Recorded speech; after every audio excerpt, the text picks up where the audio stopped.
Cristo sa isinagawang worldwide intensive propagation ang award o yung world record para sa largest gospel choir. At batay doon sa anunsyo ng Guinness Adjudicator, ang bilang ng participant ay 21,272.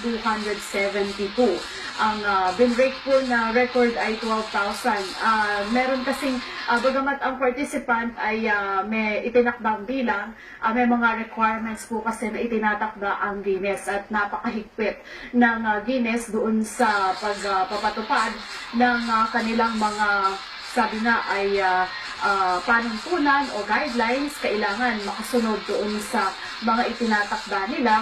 Kaya for sure merong mga participants na hindi nila naibilang o na-disqualify dahil kung hindi ako nagkakamali ay oobserbahan sila na sa loob ng kanilang pag-awit ay sabi nga ay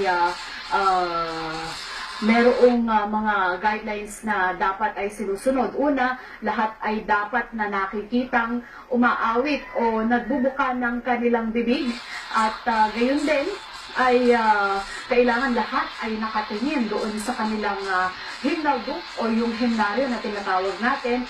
At dalawang dalawang awit na oobserbahan sila. Merong mga katuwang ang Guinness na nagbantay.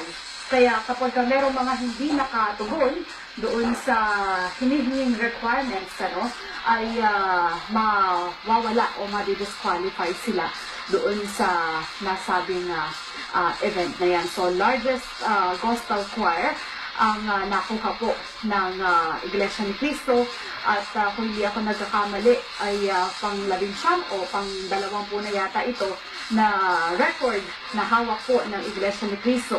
At batay nga doon sa